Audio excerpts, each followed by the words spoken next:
Hi guys, back again for another show, and today it's a special Father's Day edition, and we'll have Yash on with me. We'll be talking about some stories about some cricketers and the roles their fathers played in their start and development as eventual stars. People like Shiv, Chanderpaul, Kumar, Sangakarra, and more. And of course, we'll talk about the India versus Afghanistan test and West Indies versus Sri Lanka and the stuff that's going on there. So I'm going to bring on Yash. Add in Yash right now. Let's see, come on.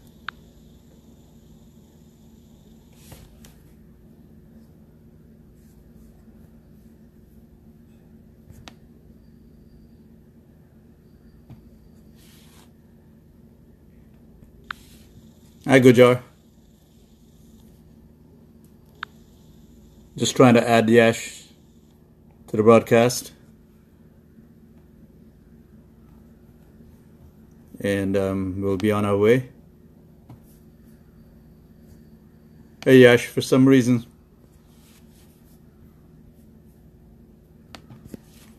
let's try something else here.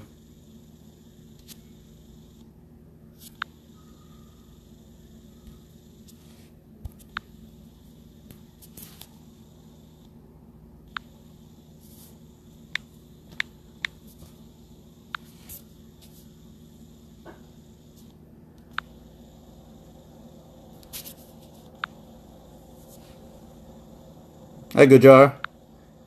Thanks for watching. Finally getting Yash on. We're going to be talking about some in honor of Father's Day. And Yash, welcome to the show. Hey Lloyd, good evening. Thank you. And let's get right into it. We'll have those two tests to get to as well. So, of course, our parents in general, and today we were honoring fathers, play a serious role in just about everything we do from the time we were born. But today we're going to look at roles in cricket specifically, and we've got a couple of notables to talk about. And of course, there could be so many more, but we selected a couple. And Shiv Chanderpaul is one notable because he is, of course, very important to American college cricket, having supported us from the very beginning. December 2008, he got involved with us and has remained a steadfast supporter, even showing up at the 2017 National Championship to present trophies and so on. So tell us what you found out about Shiv and the role his father played in his life, and in turn Shiv played in his own son, to the point where they both ended up playing first-class cricket together. Sure. Shiv and Chanderpaul. He's one player, like if you say the world is going to end tomorrow, and if you would see some player batting at 93 not out in some part of the world, it's probably Shiv and Chanderpaul. That's the kind of impression that the cricketer has made on everybody's minds. And like the smile on your face just says it. Be it from any country, anywhere that we are from, this is one person who defines the epitome of resistance, the person who defined how cricket should be played. He was like a quite thin guy from Guyana. And in Guyana, when you use the word fine, it's not usually the way you conduct yourself, but it's usually your physical structure. So he was pretty fine and thin in that way. But what he achieved in life was surely taller and bigger and grander than just to go by the way he looked. It all began in Guyana with Khemraj Chanderpaul, his dad, who was a fisherman, but also at the same time a very good, talented cricketer. And I love the attitude of his father in the first place.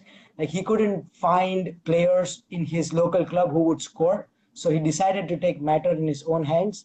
And usually when people take matter in their own hands, it's them scoring. But this person was thinking different. He's like, I'm going to make my son an extraordinary cricketer. And then what we got out of it was something that we see today in terms of statistics, records, everything being broken and shattered, and he's still going strong. It was exceptionally good because there was an economic turmoil in Guyana in 1980s, and coming out of that with pads which were not really pads but made from ribs and stuff, it was really good and commendable. And now what we see is we see Chanderpaul playing with his son, Tangerine Chanderpaul. Recently in a first-class game, they both played together. That's something that most Indians coming from India, I would say, dreamt of seeing Sachin playing with Arjun Tendulkar, seeing the longevity of Sachin, but we were not blessed enough to see that. But we did see Chanderpaul, and that makes us really happy. Yeah, and the thing is, Chanderpaul's father played an active role in his training for cricket. He would bowl to him on concrete pitches and so on without pads. And so that's just a little bit of all the work that he did with Shiv to prepare Shiv for the next level. And then at a certain point, from very early, as a matter of fact, from the age of 13, he allowed Shiv to travel to the city and live in the city for 3 to 4 days a week with actually my relatives, the Joda family that were living at 126 Regent Road, and he next to the border cricket ground, which at the time was a test venue. So even as a child, he spent time away from home to further his cricket dreams. Then later on, when Taj and Ryan came up, Shiv's father also played an active role in training him. So we see, and of course, Shiv himself carried on that as well. So we saw an active relationship there between the fathers and the sons in terms of cricket. Now, we could talk a lot more about that, of course, but we'll go to the next one. Kumar Sangakarra. Everybody knows Kumar as well. And I was privileged. Of course, I've met Shiv Chanderpaul a number of times. Like I said, we're grateful to him for supporting American college cricket from the beginning. Kumar Sangakarra I actually met last year at the CPL. He was playing for the Jamaica Talawas. And it was so awesome to just be, near to him and hear him speak. It's delightful how he speaks and so on, and of course his knowledge of the game. But go ahead, tell us a bit about Kumar and his father. So Kumar Sangakarra is a little different from Shiv Chanderpaul. Both southpaws, really calm personalities, come across as such humble human beings. But the similarity was the role that their fathers played and the amount of passion their fathers had for the game. There was a saying where Sangakarra's dad used to go not only to every game that Sangakarra played, but also to every practice session. There was more emphasis on the process rather than the destination, or the journey rather than the destination. Kumar Sangakarra once said, I would never get a well done or a good innings for a 50 or a 60 that I play on a placid wicket, but if I score an 18 in a tricky situation on a tricky or a treacherous pitch, you get more accolade from his dad, especially if you make improvements from your last game and don't make the same mistakes. That was a big thing to learn for not just cricketers, but for everybody in general, how important is the effort and the processes rather than just the end goal that one tries to achieve. And a testimony of this was Sangakarra's sister. She became a national level tennis champion. So the dad was so good that he was not only behind the son, but also the daughter. And both of them achieved great laurels in either of the sport that they played. That's wonderful. And you have a couple of others you wanted to touch on before we go to the test matches. By the way, I just want to say hi to Sahil Patel from Drexel. Go ahead, Yash. Sure. So I have a few from India, and these are more of stories about rags to riches. But what happens when there are stories of rags to riches, there is too much focus on the player and not the background. But these are players whose parents came from a very, very middle class background, but pushed their kids, pushed their own extents or limits to which they could support them to let them achieve what they've done today. Umesh Yadav is the first example. His dad was a coal mine worker and didn't even he used to just meet hand to mouth. And he always wanted Umesh Yadav to study and become a government officer so that he would have a stable job. But Umesh had other dreams, but his dad didn't discourage him. A big lesson for a lot of parents out there on good parenting that people talk about. Let them pursue their dreams. You never know. If you push and support them, they'll achieve what they want. The other one is Pathan brothers, Irfan and Yusuf Pathan. Again, coming from a very, very basic background. They grew up in a mosque. Their house was within a mosque because their dad was a muezzin. They used to play in the courtyards where worshippers used to come and complain. Their dad, rather than stopping them from playing, apologized for things he never did, but supported his kids. And both his kids went on to play for India at the international level. Ravindra Jadeja, his dad was a watchman for a private security agency, took up loans at ridiculous interest rates, which a normal finance guy sitting in New York would not even agree to and would say this is a hoax or somebody's trying to rip you off. But he did it because he believed in the kid. And Ravindra Jadeja has like so much return now, just not to him, but all these fathers eventually served the country in a way because their kids went on to play for the country and do something for a billion of people. Yeah, and you touched briefly on Sachin as an example. Arjun is he has actually been selected for the India under 19 squad. Yes. So yes, another example of a lot of motivation behind the scenes by the father for the son, in this case, to go on and live that dream. Now, we could talk a lot about the subject of what dads have done on this Father's Day. And I'll touch briefly on what my father and in turn my uncles, his brothers, did in the cricket world. My father was a part of 8 brothers and 4 sisters. The eldest brother actually got married and moved away from the family, of course, so it left 7 brothers who were all active in cricket. And as a result of that, being active in cricket, they became a center for a lot of activity since they lived next to the border cricket ground. And starting going back in the late 60s, all the cricket players who lived in the countryside, and this was actually all those of Indian background, who wanted to play cricket had to come into the city. And in those days, they didn't have places. They couldn't afford the hotels for one night, much less for multiple nights. And so they would usually stay with, where my father, his brothers, and their parents, and a lot of us lived there, as a matter of fact. That's 126 Regent Road.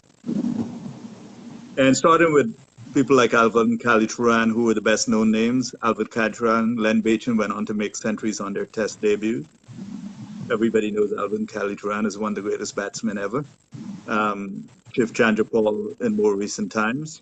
He lived there, but in between, lots of players who represented Guyana and may not have made the Test side also lived there and got the support from my father and his brothers and in turn parents. So they're a perfect example of people supporting the game and the people who play the game behind the scenes, and they'll probably never get their acknowledgement for that, but it was satisfaction enough for them that some of these players went on to the highest levels of the game, the latest being Shiv Chanderpaul. There were others as well, like Sarwan, Ramnare Sarwan, and other friends who passed through there because it was a hive of activity. They played dominoes, they hung out there before and after games. So yeah, the Jota family in general, I like to credit as being supportive of the game, and of course on this Father's Day, specifically my father. So we could talk forever about that. Let's go now to the current Test series that are going on. Well, the India versus Afghanistan was not a series, but it was historic and momentous. Tell us your thoughts on that. Indeed historic. We did mention about the first day in the last video. We spoke about how Afghanistan came back in the 3rd session. There was a lot of hope around the 2nd day where Afghanistan would fight it out. The result was not something that I guess anybody was looking at. It was more about how long can Afghanistan stay, how quick do they learn. The conclusion out of the game was, don't go too much into the statistics today. Agreed. Whatever happens, it's a long road ahead for Afghanistan. There was too much swag in the press conferences, people talking about not having nerves. Mohammad Shahzad saying, why should I bat like Virat Kohli if I can hit longer sixes than him? But that doesn't work in all formats of the game. More of a reality check. When you're sleeping and somebody wakes you up silently, that's a different story. This is like a rude awakening. Somebody just pushed you off the bed. But I think with the kind of passion and the grit that Afghanistan team has showed over the past 10 years, ever since 2008 when they won the Division 5 and got into international cricket, it's been a beautiful journey, probably the story of the 21st century for cricket. But test match cricket, they have a long, long way to go. I guess maybe from a test cricket viewership perspective, ICC has some things to think about. Playing Afghanistan, a debut nation, against a top number one ranked Indian side in their home conditions is something not really, really fair on Afghanistan. If it was, and with all due respect to all other member nations playing test match cricket, I'm not saying anybody is not as good, but on current form, probably if they played somebody lower in the order, in the rankings, they could have had a better bet of exploring the conditions, spending more time in the middle, which I feel is the most important thing in test match cricket. Oh, absolutely. There were a number of other countries they should have played, definitely not India. And I mean, I'm just throwing this out there. I haven't thought about it before, but even the two debutants playing each other for their first test. You know, Afghanistan versus Ireland would have been a great first test for both. And one of them would have ended up with a victory. And I'm sure the other one would have ended up with a performance that they could have felt really good about.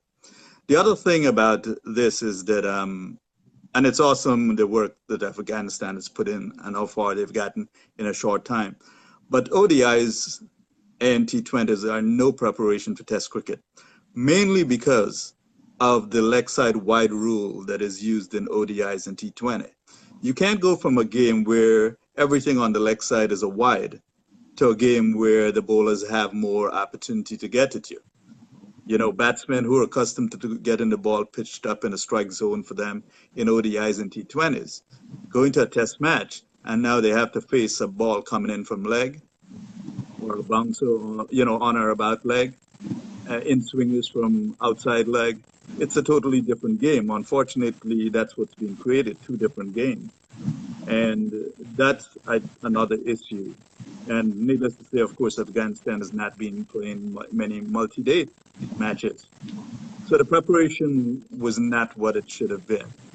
But anyway, it's awesome that they got this opportunity and know that they'll improve. Now, West Indies versus Sri Lanka. Great start for West Indies in winning a test match after a long time. Tell us about the second test so far. The second test has been pretty good too. I think it's very, very well placed. Sri Lanka are trying to bat it out towards a draw probably, but West Indies have been really good, especially the fast bowling from West Indies. This is something I personally haven't seen for a while. They always had good fast bowlers, but this is really good, mean stuff, coming at pace, a bit of body line, but sticking to the basics, not overdoing stuff. With Gabriel, Shannon Gabriel has been a revelation in this series. He's always been good, but he's got like a 5 for in the first innings in the second test. Now he has a 6 for out of the 8 wickets, and the other two are, I think, by Kumar Roach. They share 16 out of the 18 wickets, Sri Lankan wickets so far. So really good fast bowling. There have been issues with the Sri Lankan batting in the first test, but they have come back much stronger. Dinesh Chanderpaul played a really, really good first innings and got them to whatever respectable score they did get. They got like a 253, where Chanderpaul scored 119 not out. Otherwise, they were against the wall again. But the second inning has been much better, everybody contributing. I think it stays right now at 287, the lead for Sri Lanka with 2 wickets in hand and a day to go. Unless Sri Lanka... And what do you think? Sorry? And what do you think about the allegations about the ball tampering and in turn Sri Lanka's action and not taking the field when they were expected to? I think there were 2 parts to the story. The first one was the umpires probably were looking at the ball the previous day, end of the day, but nothing was mentioned to the Sri Lankan players overnight till the next day morning. And it was just 10 minutes before play that the umpires mentioned this. I'm not saying what Sri Lankans responded with was right, but probably there was this point missed here. Because if this is an incident very similar to the one between England and Pakistan back in the Oval with Daryl Hare, the umpire. But at that point, Pakistan was already informed of the previous day about this event, and then their actions were not really justified, and then they eventually forfeited the test match, which is really sad. But what Sri Lanka did was bad, that they decided not to come out. It could have been dealt in a much better way, but eventually they took the field in the spirit of the game. That's really good for the game. Something for Sri Lanka to look out. I think just a year or a couple of years back in the test match against India, the Sunna Shanaka, that's what his name is, the Sunka Shanaka, he was caught for ball tampering in a similar way. You don't really want to get, and he did not even plead guilty, so they were probably guilty of it. So it's not really good to be in this scheme of things, and ICC needs to fast track this process of actually increasing the penalty, which is still in the works. Right. So it's been I've enjoyed a show where we talked about, the role of some fathers with some famous cricketers. We could have done so much more on that, given, but of course we only have so much time. So let me just wrap it up by saying that in my case, my father, for instance, they do a lot of things which are basically just, well, what you expect from a parent, but in turn it provides you the platform to accomplish basically in your life. So I love to phrase it in this manner, is that his innings paved the way for mine. It's like an opener, or the opener is what you expect them to do to set the tone for the batsmen who are going to follow. So me coming at number 3, and this could apply to my brothers and my sisters, we have a somewhat easier time of it because of the work the opener is did, in this case, our father. And I think that's one way we can look at it, that wherever we are in life or whatever it is that we can strive to accomplish, whatever dreams we can strive for, was upon the foundation that our father, in this case, because we're talking about Father's Day, but of course, it's usually our parents, have provided for us. So I want to say thank you to the fathers out there for Father's Day. Thank you, Yash, for the... Right, if you don't mind, sorry, if we have like a couple of minutes, I would like to use this platform. It's an amazing platform to just say a few words about fathers in general and just thank my dad. Oh, absolutely, yeah. Go ahead. So I'll start just in general for all the fathers out there. They often ask, what is a father? A father is someone who puts the food on the table. It's somebody who fixes what's broken. He's the one who corrects you when you're wrong, but he's also the one who celebrates when you're right.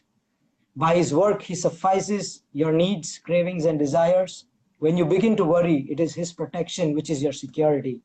When you fall, you need him, the very one who actually raised you. When you have been forsaken, it is always him that you need because he's always been there for you. It is the father who sees a boy when he's little. The father sees the man in him. When a girl is grown, it is the father who sees the princess in her. Whenever the son falls to immortality, it is the father who inspires him to integrity. And it is this very father who, when a girl feels unworthy of herself, looks into his eyes and looks only at her beauty. A lot of people ask, why do we celebrate these days like Father's Day? I just want to tell them one thing. When words feel empty, we need actions that speak clearly. And being a good father is one of the most unthanked, unsung, and unpraised job in this society, but still one of the most valuable assets for the society. And a quick word to my dad. I would use this wonderful American college cricket platform and say, thank you, Dad. Thank you so much. Whatever I am today, however I am today, it's purely because of you.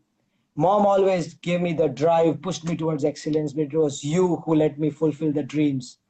You taught me a lot of things in life by not giving me preachings, but by living the life you lived. The most important lesson that you gave me was prioritize. Prioritize a home and not a house. There's no use of success if there is no significance, no use of power if there is no purpose, and above all, no use of money if there is no meaning. I shall remember this always. Thank you once again, and happy Father's Day to all the great, amazing, awesome fathers out there. Thank you. All right, thank you, Yash. See you all on Thursday night at 9 p.m. Eastern. Thank you.